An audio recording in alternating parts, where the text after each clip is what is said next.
gentlemen, welcome back to my channel. Let's get straight into it. Do no cut cards. Let's chat. Let's discuss. A lot has been going on Twitter. Twitter is in shambles. I don't know if you have a Twitter account, but a lot has been going on. Colorism, Nella Rose, YouTubers, and their old tweets. And other things I'm not going to speak on today. There's just certain things that I won't talk about, or until everything is based on factuals, I want to address on my channel. Let's talk about it. So colorism, Nella Rose, YouTubers, culture cancellation, cancel culture, cancel, whatever it is. Today is basically going to be about colorism, canceling people, and how there is a culture of canceling people. If you're not already subscribed, go ahead and subscribe to my channel. Give me a like and go ahead and comment below if you resonate with anything I'm saying in this video, or let's start a conversation. Go ahead and comment if you want to start a conversation based on what I'm talking about. So basically, if you don't have a Twitter, you have no idea what I'm talking about. There were several YouTubers, primarily YouTubers from the UK, and they pulled out old receipts or old tweets about some of the stuff they were saying. There was tweets about dark-skinned people, there was tweets about colorism, there was tweets about ethnicities being targeted, or certain people from certain countries or cities or whatever being targeted. And that caused, or whoever did it, pulled those tweets up from those people, put it on Twitter, and now everybody's talking about it, and everyone's saying that they're canceling their favorite YouTuber, everyone's saying that they're canceling their favorite person or artist or whatever. Now, whether you disagree or not, a lot of people are talking about it, a lot of people are canceling people, and a lot of people are saying that they want to cancel people. I don't know about y'all, but I don't believe anybody can be canceled or can cancel somebody besides God. I definitely believe this generation knows how to crucify people, and I believe we're no longer in a generation of mercy or society of mercy. I definitely feel like people don't know what mercy is anymore. I definitely feel like people judge more than they judge themselves. Like, I don't know if you guys recall, but I've been on Twitter for a long time. 2011 Twitter, 2012 Twitter. Old Twitter, old society, and I feel like there were certain things that were said that weren't acceptable, but still said that didn't shock the wave like how it would shock now. Not saying that those things are acceptable, not saying that those things are okay, not saying that people should be saying certain stuff, but at the same time, we live in a different time. The more we grow and the more our society becomes more aware, the more we are canceling certain things, the more we are bringing awareness to certain things that we may say that actually offend people, that actually, you know, gets under people's skin, that actually causes people, that actually triggers people, you know. And I think we have to have a certain type of mercy on certain people. I don't believe in the whole culture cancellation thing, because I definitely believe that people are subject to change. Imagine like the friends that you have now, or the boyfriend or the girlfriend that you have now, or the people you know now. If they knew who you were back then, we have to accept the fact that people do change. People have the ability to change.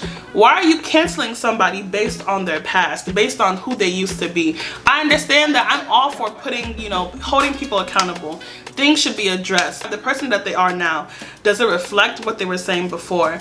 Do their friends reflect what they were saying before? Because I'm a believer of, you know, friends who flock together, fly together, eat gari together, all that.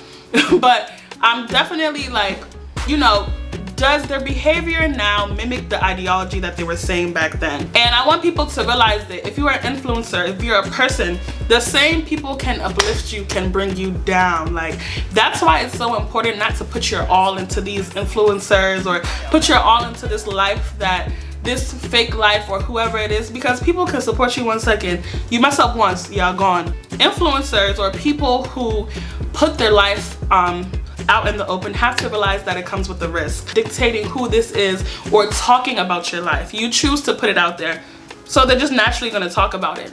You decide to be an influencer, and you are the one who determines what people know and don't know, what people want to comment on and what people don't want to comment on.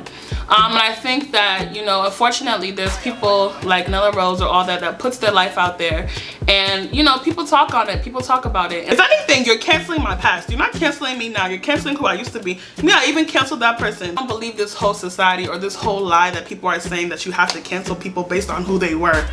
You might as well just go ahead and cancel me now. Just go ahead. And there's certain things that are not okay, like Nella Rose's Somali tweets and stuff like that. You know, and her explanation was basically like she used to hate who she was, and you know, the whole shift of blame caused her to pick on other people. And she said the whole African thing, yeah, and like I think a lot of Americans can relate to that. A lot of people know that African booty scratcher nonsense was real. And I think the culture, acceptance of music definitely played a part, or music or artistry definitely played a part on accepting the fact that we were African. So I definitely related to her there. I'm not also a believer of because someone else is on the spot, you should add on it. Like, because somebody else is on the spot, that's more of a reason why you should feel good about yourself. So why would you be okay with someone being subject to how you felt back then? But yeah, I think it's important to hold people accountable, but I just don't believe in the whole like cancellation of people. People are gonna judge you, and especially in certain areas, the DMV, people will judge you, people will say things about you, but as long as you know yourself and you know God, that's what really matters.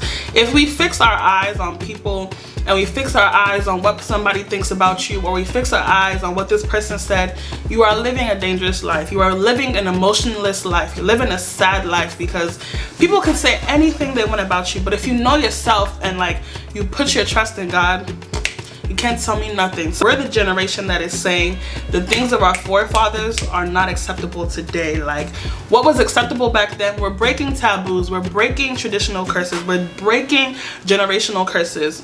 And that is fine, that is perfect. That's what growing is, that's what developing is. But people have to be allowed to change. Or what's the point of pointing it out? What's the point of bringing it out? What is the point of exposing people if it's just pure spite? Do you not want them to apologize? I think it really boils down to the fact that people hold influencers, people hold celebrities and hold them to not be real, which creates a life that they're not human, which makes you idolize them for people that can't mess up. So when they mess up, you're just like, how can you mess up? Influencers are just like you. They're real people, and when you idolize real people, you feel like they can't mess up. You feel like they don't, it's a taboo for them to say something that we would say when we were younger. It's a taboo. You need to have a clean slate and a clean life, because the minute you mess up, it's like you're not real anymore. And I think when people realize that influencers or celebrities aren't real people, when that glass is cracked, all hell breaks loose. All hell breaks loose. A lot of you are people who beg for forgiveness or have asked somebody to forgive you, have asked somebody for mercy from you. So who are you to judge somebody? Who are you to say that somebody can't change? Who are you to dictate somebody's 180 that they did and say, oh, they're just saying this because you got caught? That's between them and God. People are really just playing God. That's the problem. People are playing God. People are feeling like they're entitled to judging someone's character and judging who they are and judging them as a human being and judging what they do and judging this. But if we dug up your own closet, what will your old friends say about you? What will your ex say about you? Oh, what will your dog say about you? Oh, I think that's the problem. Influencers cannot be imperfect. They are idolized. They are not real, and we don't believe they can make mistakes. Because we believe they don't have the capability to make mistakes, we are holding them accountable when they're human. Is the problem that we are idolizing these people? But you cut off that old lady. You cut off that old lady at that stop sign. I saw you. I really just came here to rant with you guys, because I just had to get that out. You know, you guys are my friends, so definitely I think it's starting that conversation of normalizing influencers and making them feel a little more real, so that when we realize that they have a past or they have someone who they used to be, everyone is gonna bring their best to the camera. Instagram, Twitter, whatever, yeah? Everyone is going to prove that they are actually the best person. No one is gonna post their insecurities. No one's gonna put the insecurities for the forefront. So when we realize that celebrities and influencers have insecurities, have a whole past life, have a transformation, have the ability to do a 180, and then everything will go smoother when things are coming out, you know. Hold people accountable. Hold people for who they are. Hold people for what they used to say and what they used to do that was in danger to other people. But do not cancel somebody because you are not God. When you're in self-checkout, what is that? When your Walmart bill was supposed to be $300, but it was $30. I think I've ranted enough about this subject. So this is the first video of the Speak With Me series, where I basically just drink some tea or sip some wine and I talk about trending topics with y'all. Not trending like gossip, but something that's like society-wise, something that's impactful, something that everyone is talking about. Because I will not be on here talking about NBA Youngboy and Yaya. Or give it a thumbs up if you guys loved the video. Don't forget to follow me on Instagram at Nia Speaks. Thank you for coming to my TED Talk. Let me go ahead and go because my tea is finished and I'm about to go make some dinner. So I love you guys so much. Don't forget to subscribe and like it up and leave a comment below and tell me what you thought about this video. Let's start a conversation. I love you guys so much and thank you for watching.